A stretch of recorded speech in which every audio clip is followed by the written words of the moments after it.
Pay স্কেলের বিষয়ে চূড়ান্ত সিদ্ধান্তের জন্য আজ রবিবার প্রধানমন্ত্রী তারেক রহমানের সাথে বৈঠকে বসতে যাচ্ছেন অর্থমন্ত্রী। আজকের মিটিংয়ে চূড়ান্ত হতে পারে নবম জাতীয় পে স্কেলের মিটিংয়ের আংশিক সভা। তবে কি চলমান বাজেটে পে স্কেল বাস্তবায়ন হচ্ছে না, এটা সুনিশ্চিত? আরো একটি সূত্র থেকে জানা যায়, 5 এপ্রিল পে স্কেল দ্রুত সময়ের জন্য বাস্তবায়নের স্মারকলিপি জমা দেবেন সরকারি চাকরিজীবীরা। পে স্কেল নিয়ে আন্দোলন দীর্ঘ সময় থেমে থাকলেও দাবি আদায় ঐক্য পরিষদের ব্যানারে আরো আন্দোলনে নামতে যাচ্ছে দেশের সকল স্তরের সরকারি চাকরিজীবীরা। আগামী 26-27 অর্থবছর থেকে সরকারি কর্মচারীরা নতুন পে স্কেল বেতন পেতে যাচ্ছেন। তবে সেটি একসঙ্গে পুরোপুরি বাস্তবায়ন হওয়ার সম্ভাবনা কম। প্রথমে ধাপে হয়তো মূল বেতন বা বেসিক অংশ কার্যকর হতে পারে এবং অন্যান্য সুবিধা পরে ধাপে ধাপে বাস্তবায়ন করা হতে পারে। হাসান আরিফ, ঢাকা। অন্তর্বর্তী সরকারের আমলে গঠিত জাতীয় বেতন কমিশনের প্রস্তাবিত সরকারি কর্মকর্তা কর্মচারীদের জন্য নতুন পে স্কেলে ভবিষ্যৎ নিয়ে অনিশ্চয়তা তৈরি হয়েছে।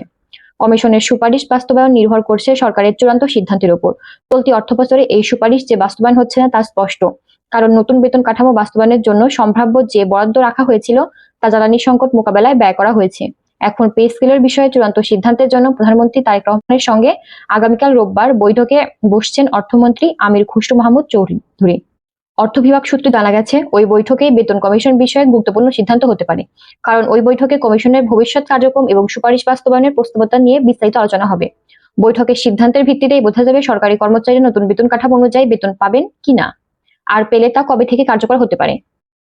এ বিষয়ে জাতীয় বেতন কমিশনের সদস্য ডক্টর মোহাম্মদ আলী খান, এনডিসি এর সদস্য, বলেন, কমিশন তাদের কাজ শেষ করেছে এবং সুপারিশ জমা দিয়েছে।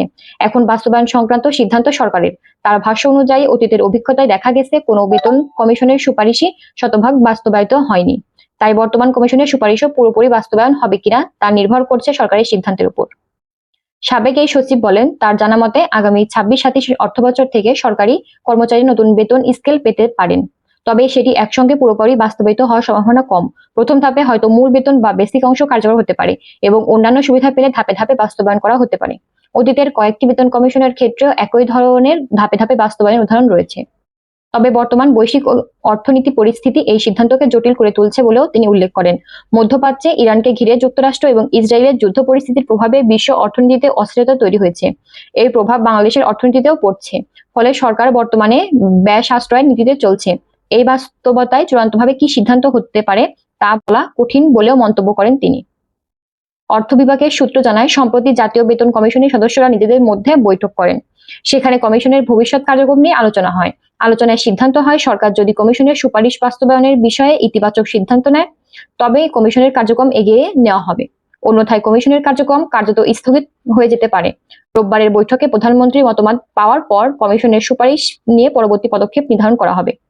আগের পরিকল্পনা অনুযায়ী সরকারি কর্মচারীদের সম্ভাব্য বেতন বৃদ্ধি ও ভাতা সমন্বয়ের ব্যয় মেটানোর জন্য চলতি অর্থবছরের বাজেটে প্রায় 40,000 কোটি টাকা সংরক্ষণ করা হয়েছিল। কিন্তু যুদ্ধ পরিস্থিতিতে সরকারকে জ্বালানি খাতে অতিরিক্ত ভর্তুকির পাশাপাশি সামাজিক সুরক্ষা কর্মসূচি চালু রাখতে নতুন করে অর্থ বরাদ্দ দিতে হচ্ছে বলে জানা গেছে। ফলে বেতন ভাতা খাতে সংরক্ষিত অর্থের বড় অংশই ভর্তুকি এবং সামাজিক সুরক্ষা কর্মসূচিতে পুনর্বিন্যাস করা হয়েছে বলে জানিয়েছে সংশ্লিষ্ট কর্মকর্তারা। তাই চলতি অর্থবছরে নতুন বেতন কাঠামো বাস্তবায়নের সুযোগ কার্যত নেই।